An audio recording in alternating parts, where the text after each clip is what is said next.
ओम शांति। 19 अप्रैल 2019 के ईश्वरीय महावाक्य। आज बाबा ने मुरली में हमें जो डायरेक्शन दिए, आओ एक नज़र डालते हैं उन मुख्य पॉइंट्स पर।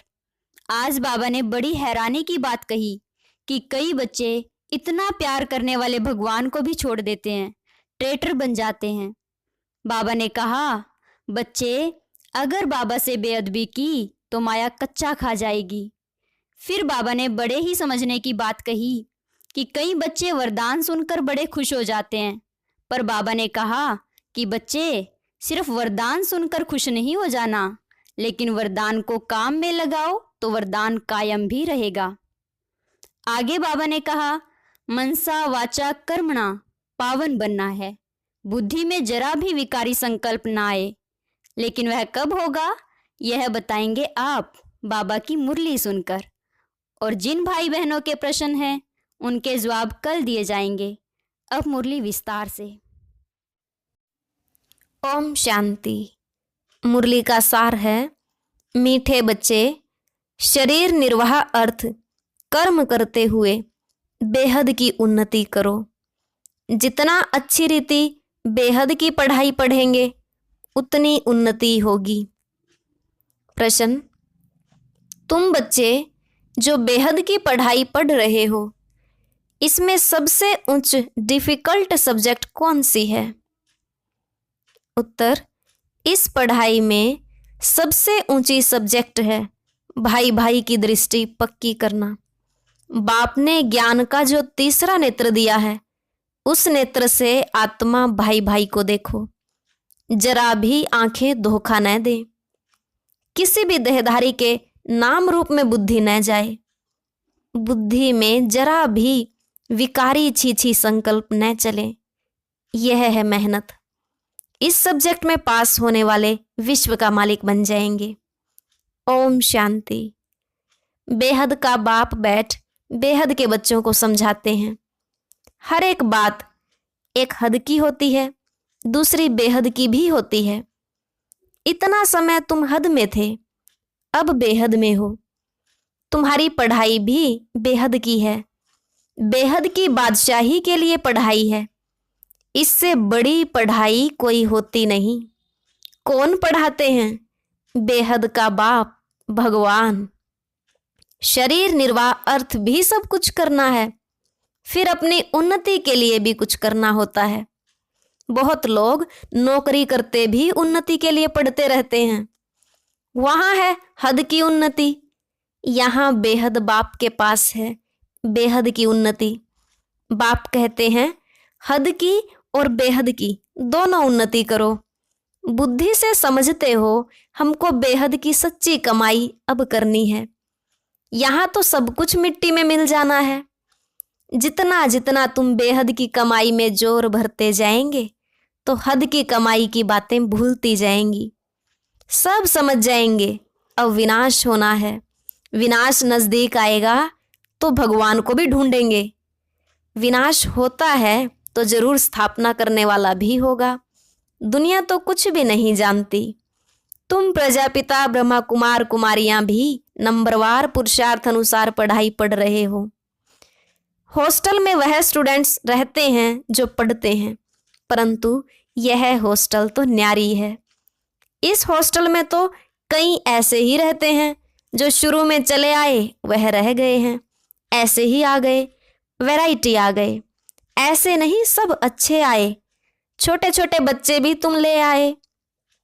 तुम बच्चों को भी संभालते थे, फिर उनमें कितने चले गए।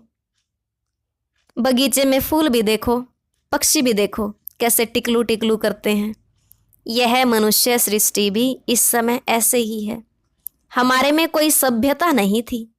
सभ्यता वालों की महिमा गाते थे, कहते थे हम निर्गुण हारे में कोई गुण नाही। भल कितने भी बड़े आदमी थे, फील करते हैं कि हम रचयिता बाप और रचना के आदि मध्य अंत को नहीं जानते हैं। फिर वह किस काम के? तुम भी कुछ काम के नहीं थे। अब तुम समझते हो बाप की कमाल है। बाप विश्व का मालिक बनाते हैं। जो राजाई हमसे कोई भी छीन नहीं सकते, जरा भी कोई विघन डाल न सके। क्या से हम क्या बनते हैं। तो ऐसे बाप की श्रीमत पर जरूर चलना चाहिए। भल दुनिया में कितनी ग्लानि, हंगामे आदि होते रहते हैं। यह कोई नई बात नहीं है, 5000 वर्ष पहले भी हुआ था, शास्त्रों में भी है, बच्चों को बताया है। यह जो भक्ति मार्ग के शास्त्र हैं वह फिर भक्ति मार्ग में पढ़ेंगे। इस समय तुम ज्ञान से सुख धाम में जाते हो, उसके लिए पूरा पुरुषार्थ करना चाहिए। जितना अब पुरुषार्थ करेंगे उतना कल्प कल्प होगा। अपने अंदर जांच करनी है, कहाँ तक हम उच्च पद पाएंगे। यह तो हर एक स्टूडेंट समझ सकते हैं कि हम जितना अच्छा पढ़ेंगे उतना ऊंच जाएंगे। यह हमसे होशियार है, हम भी होशियार बने। व्यापारियों में भी ऐसे होता है, मैं इनसे ऊपर जाऊं यानी होशियार बनूं। अल्पकाल सुख के लिए मेहनत करते हैं। बाप कहते हैं, मीठे मीठे बच्चों, मैं तुम्हारा कितना बड़ा बाप हूं। साकारी बाप भी है तो निराकारी भी है, दोनों इकट्ठे हैं। दोनों मिलकर कहते हैं, मीठे बच्चे, अब तुम बेहद की पढ़ाई को समझ गए हो, और तो कोई जानते ही नहीं। पहली बात तो हमको पढ़ाने वाला कौन? भगवान क्या पढ़ाते हैं? राजयोग। तुम राज ऋषि हो, वह हैं हठ योगी।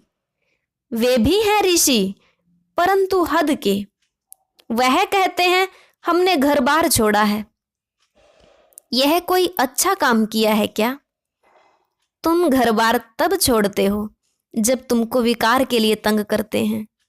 उनको क्या तंगी हुई? तुमको मार पड़ी तब तुम भागी हो। एक एक से पूछो, कुमारियों ने, स्त्रियों ने कितनी मार खाई है, तब चली आई। शुरू में कितने आए? यहाँ मिलता था ज्ञान अमृत तो चिट्ठी ले आई कि हम ज्ञान अमृत पीने ओम राधे के पास जा रहे हैं। यह विकार पर झगड़ा हंगामा शुरू से चलता आ रहा है। बंद तब होगा जब आसुरी दुनिया का विनाश होगा, फिर आधा कल्प के लिए बंद हो जाएगा। अभी तुम बच्चे बेहद के बाप से प्रालब्ध लेते हो। बेहद का बाप सबको बेहद की प्रालब्ध देते हैं। हद का बाप हद की प्रालब्ध देते हैं, वह भी सिर्फ बच्चे को ही वर्षा मिलता है। यहाँ बाप कहते हैं, तुम बच्ची हो या बच्चा, दोनों वर्षे के हकदार हो। उस लौकिक बाप के पास भेद रहता है, सिर्फ बच्चे को वारिस बनाते हैं।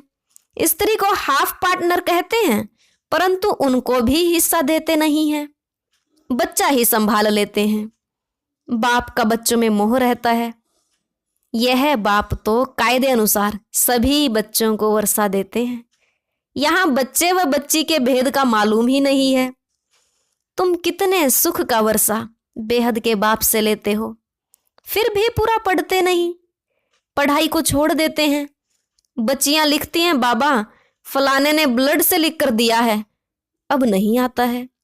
ब्लड से भी लिखते हैं, बाबा आप प्यार करो व ठुकराओ, हम आपको कभी छोड़ेंगे नहीं, परंतु परवरिश लेकर फिर भी चले जाते हैं। बाप ने समझाया है, यह सब ड्रामा है। कोई आश्चर्यवत भागंती होंगे। यहाँ बैठे हैं तो निश्चय है ऐसे बेहद के बाप को हम कैसे छोड़ें। यह तो पढ़ाई भी है, गारंटी भी करते हैं हम साथ ले जाएंगे। सतयुग आदि में इतने सब मनुष्य नहीं थे, अभी संगम पर सभी मनुष्य हैं।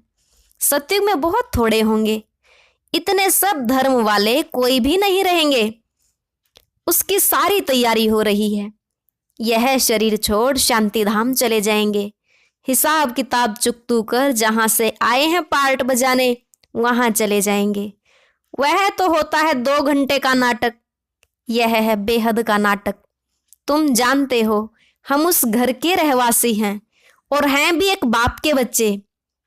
रहने का स्थान है निर्वाण धाम, वाणी से परे।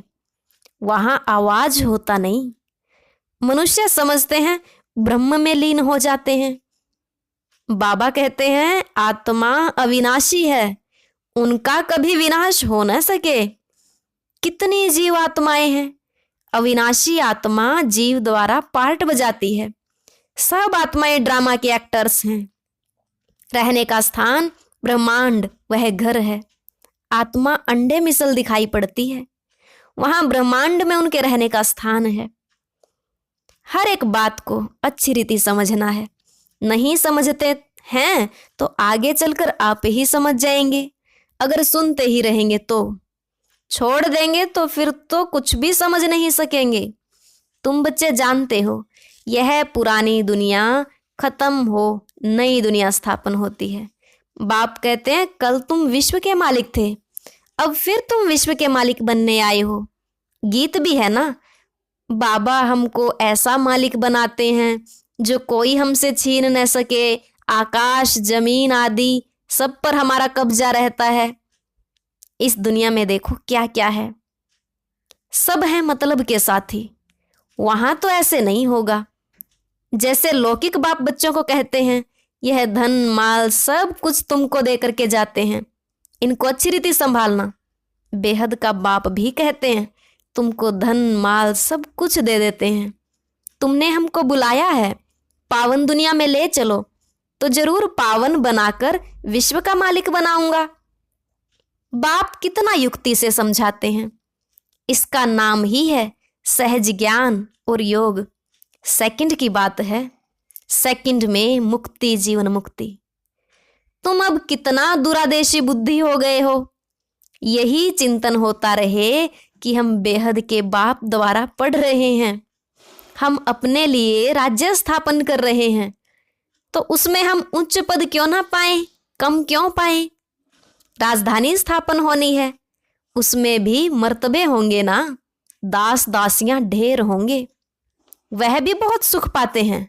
साथ में महलों में रहेंगे, बच्चों आदि को संभालते होंगे, कितना सुखी होंगे। सिर्फ नाम है दास दासी। जो राजा रानी खाते वही दास दासियां भी खाते हैं, प्रजा को तो नहीं मिलता है। दास दासियों का भी बहुत मान है, परंतु उनमें भी नंबरवार है।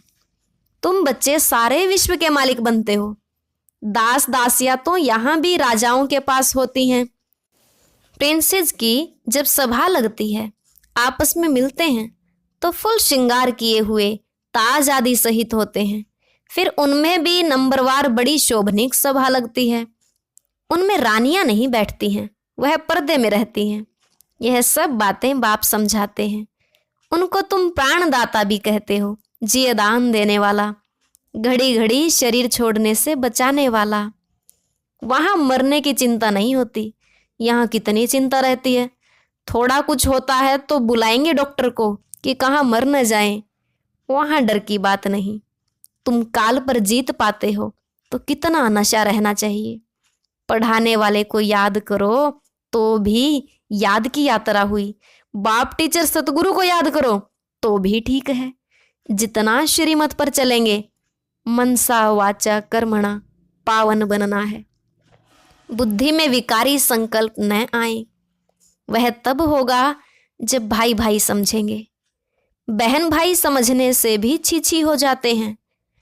सबसे अधिक धोखा देने वाली यह आंखें हैं। इसलिए बाप ने तीसरा नेत्र दिया है। तो अपने को आत्मा समझ, भाई भाई को देखो। इसको कहा जाता है ज्ञान का तीसरा नेत्र। बहन भाई भी फेल होते हैं तो दूसरी युक्ति निकाली जाती है, अपने को भाई भाई समझो। बड़ी मेहनत है। सब्जेक्ट होती है ना, कोई बहुत डिफिकल्ट सब्जेक्ट होती है।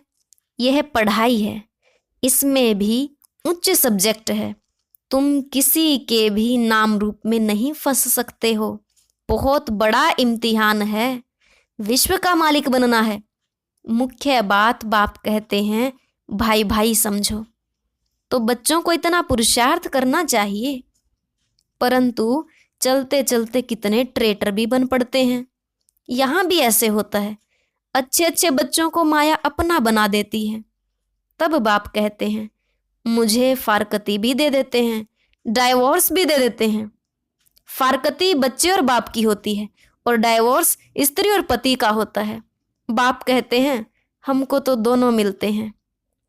अच्छी अच्छी बच्चियां भी डाइवोर्स देकर जाकर रावण का बन जाती हैं। वंडरफुल खेल है ना। माया क्या नहीं कर देती है। तो बाप कहते हैं माया बड़ी कड़ी है, गायन है, गज को ग्राह ने खाया। बहुत गफलत कर बैठते हैं, बाप से बेअदबी करते हैं तो माया कच्चा खा लेती है। माया ऐसी है जो कोई कोई को एकदम पकड़ लेती है। अच्छा, बच्चों को कितना सुनाए, कितना सुनाऊं? मुख्य बात है अल्फ। मुसलमान भी कहते हैं सवेरे सवेरे उठकर अल्फ को याद करो। यह वेला सोने की नहीं है। इस उपाय से ही विक्रम विनाश होते हैं, और कोई उपाय नहीं। बाप तुम बच्चों के साथ कितना वफादार है, कभी तुमको छोड़ेंगे नहीं। आए ही हैं सुधार कर साथ ले जाने। याद की यात्रा से ही तुम सतो प्रधान बनेंगे, उस तरफ जमा होता जाएगा। बाप कहते हैं अपना चौपड़ा रखो, कितना याद करते हैं, कितनी सर्विस करते हैं। व्यापारी लोग घाटा देखते हैं तो खबरदार रहते हैं, घाटा नहीं डालना चाहिए, कल्प कल्पांतर का घाटा पड़ जाता है।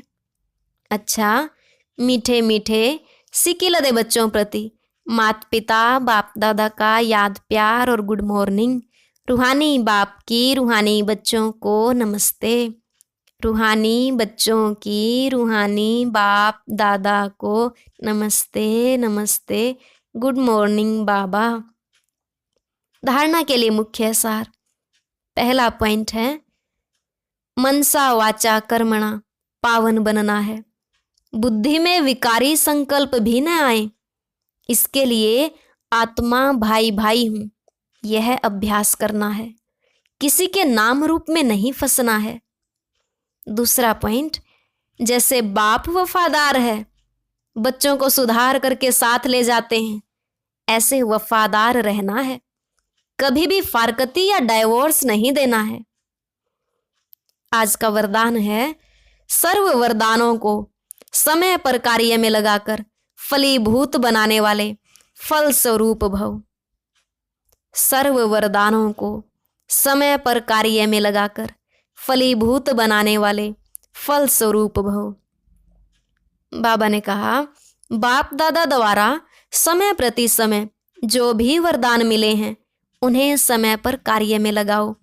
सिर्फ वरदान सुनकर खुश नहीं हो कि आज बहुत अच्छा वरदान मिला है।